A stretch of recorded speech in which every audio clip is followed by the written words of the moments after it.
Assalamualaikum warahmatullahi wabarakatuh. Perkenalkan, nama saya Widi Baihaqi Al-Afghani dengan NIM 241066043 dari Prodi Teknik Industri UIN Sunan Kalijaga, Yogyakarta. Di sini saya akan menjelaskan tentang program yang saya buat yaitu simulasi sistem pemesanan KP. Nah, di sini eh, saya melanjutkan dari modul 2 kemarin yaitu tentang struktur data, kemudian sekarang yaitu modul yang ketiga tentang library pandas. Nah, library pandas itu yaitu library yang berfungsi untuk menyimpan data pelanggan, kemudian dijadikan data frame atau tabel. Nah, kemudian langsung saja saya akan menjelaskan fungsi-fungsi dan struktur yang ada di dalam program. Yang pertama itu adalah import pandas ASPD. Nah, import pandas ASPD ini berfungsi untuk memanggil library pandas agar bisa digunakan dalam program. Selanjutnya ada fungsi sapa pelanggan. Nah, fungsi sapa pelanggan ini digunakan untuk menyapa pelanggan sesuai dengan nama yang diinput. Ini saya mengeprint halo, kemudian nama yang telah diinput oleh pelanggan. Setelah itu ada selamat datang di Cafe Muto, silahkan pilih menu yang tersedia. Kemudian di bawahnya adalah menu dictionary. Menu dictionary ini eh, yang berisi daftar menu beserta harganya. Di sini ada nomor, kemudian nama menunya, kemudian ada harganya. Nah, setelah itu ada fungsi tampilan menu. Nah, fungsi tampilan menu ini berfungsi untuk menampilkan menu yang ada di menu dictionary ini. Di sini ada ulangan for, kemudian nomor, nama, harga di menu dictionary. Di sini fungsinya akan menampilkan nomor, kemudian titik, nama, dan harga. Setelah itu ada fungsi pilih menu. Nah, fungsi pilih menu ini berfungsi untuk memproses input pelanggan setelah pelanggan itu memilih dari eh, ke 10 menu ini antara dari ke 10 menu ini.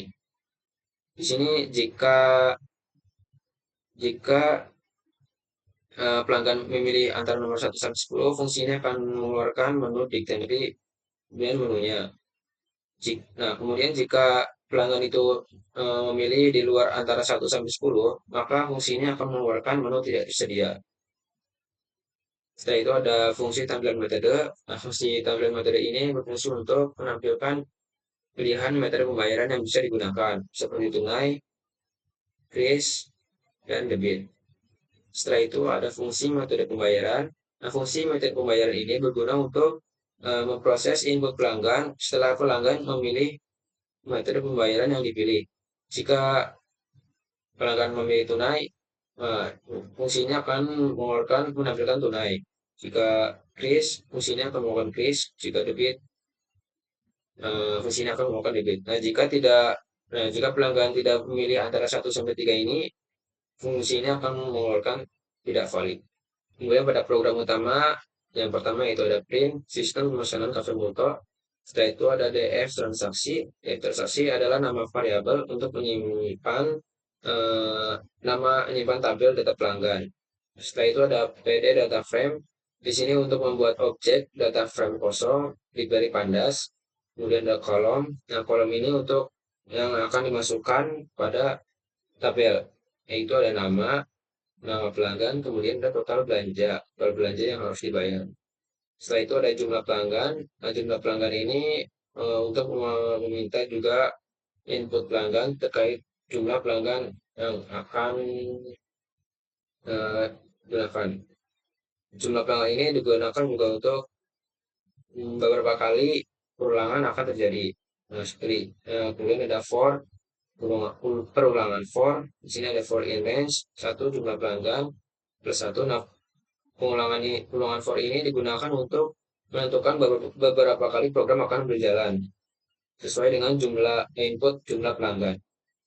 Kemudian print data pelanggan ke berapa sesuai input tadi. Kemudian ada nama, input masukkan nama pelanggan. Di sini juga program meminta input nama pelanggan. Kemudian name, input masukkan name. Di sini juga program meminta input name. Setelah uh, pelanggan memasukkan nama dan NIP, program akan menampilkan sama pelanggan kemudian nama sesuai nama yang input tadi, dan tampilan menu. Tampilan menu yang ada pada menu dictionary ini. Setelah menu ditampilkan, program akan menampilkan menu integer input pilih menu 1 sampai 10. Di sini program akan meminta pelanggan memilih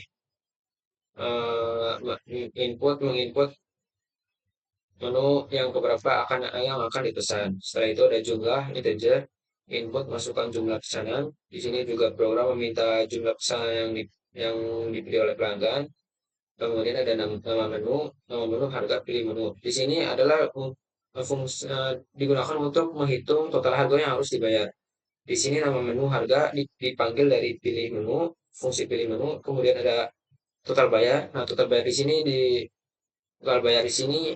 dihitung dengan cara mengkalikan harga, kemudian jumlah pesanan. Ini harga menu, kemudian print pesanan. Print ini kemudian yang akan ditampilkan di terminal yaitu ada pesanan, kemudian nama menu yang dipilih dikali jumlah ini jumlah yang dipesan. Setelah itu ada total bayar setelah dikalikan. Nah, setelah total bayar ditampilkan pada terminal, program akan menampilkan yaitu tampilan metode. Nah, tampilan metode ini akan menampilkan beberapa pilihan tadi, yaitu metode integer input pilih metode pembayaran. Di sini juga program akan meminta input metode pembayaran yang dipilih oleh pelanggan.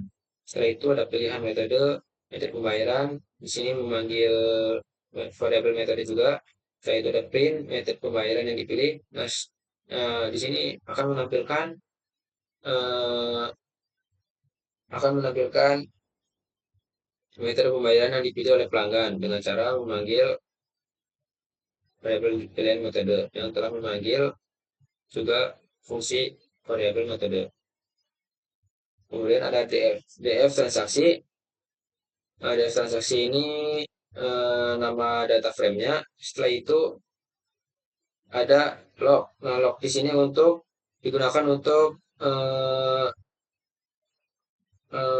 menambahkan atau mengakses baris berdasarkan label indeksnya. Jadi untuk mengurutkan agar data frame tidak bingung meletakkan barisnya. Setelah itu ada len df transaksi. Di sini juga untuk menghitung jumlah baris yang sudah ada. Kemudian len ini akan menambahkan baris yang ada di bawahnya. Setelah itu nama total bayaran. Nama total bayar ini yang variabel yang akan ada di kolom tabel. Setelah itu ada print sama dengan sebanyak 40 kali. Di sini adalah eh, hanya apa namanya? Variasi, kemudian print pembayaran pelanggan ke berapa. Kemudian ini juga hanya variasi. Setelah itu ada nama pelanggan, kemudian nama yang tadi di input tadi, kemudian NIM yang telah di input juga pesanan yang dipilih tadi, kemudian jumlah pesanan, jumlah yang dipilih tadi juga, kemudian total bayar yang harus dibayar, kemudian metode pembayaran sesuai metode pembayaran yang dipilih tadi. Kemudian ada print sama dengan ini juga hanya variasi. Nah, setelah itu ada print header buat pemilihan terbesar.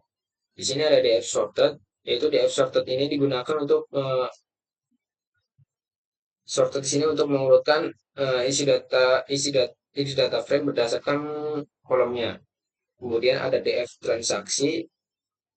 Di sini ada df transaksi ini nama data frame-nya. Kemudian short value ini df sorted ini adalah nama data frame untuk mengurutkan sampai besar terkecilnya jumlah pembayaran.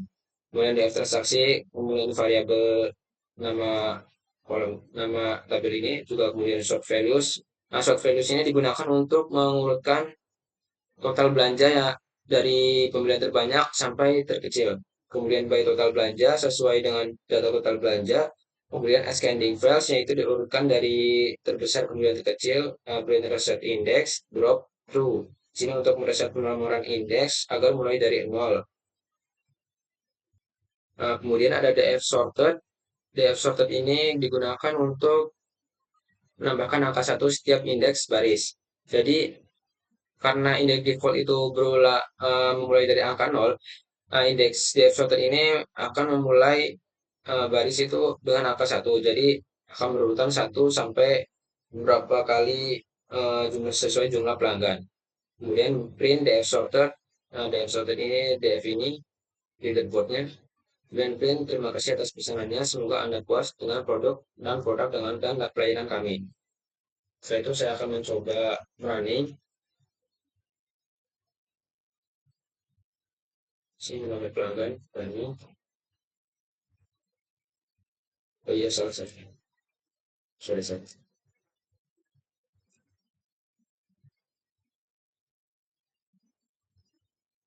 Sini saya akan mencoba running.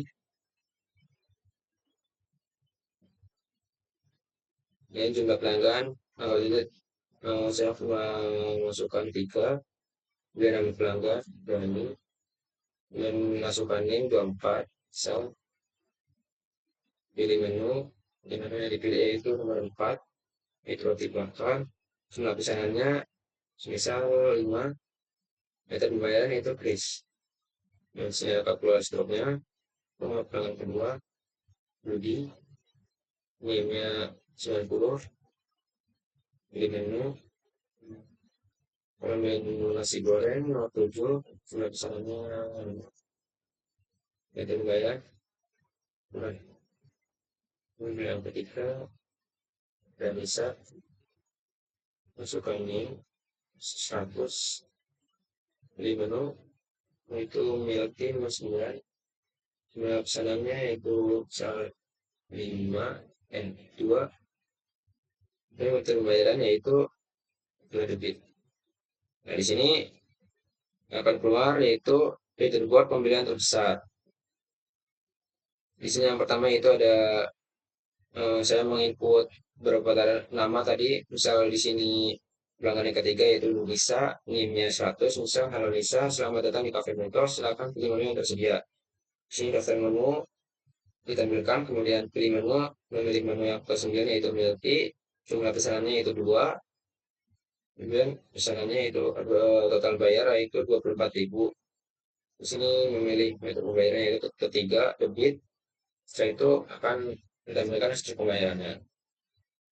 Kemudian dari total pelanggan tiga pelanggan ini akan ditampilkan leaderboard pembelian terbesarnya, yaitu pembelian terbesar yaitu yang pelanggan pertama yaitu Gani dengan total belanja 75.000, kemudian Budi total belanja 70.000, kemudian Nisa tadi dengan total belanja yaitu hanya 24.000. Dan terima kasih atas pesanannya, semoga Anda puas dengan produk dan pelayanan kami.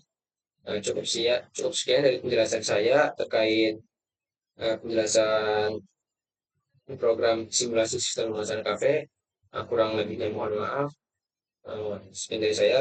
Assalamualaikum warahmatullahi wabarakatuh.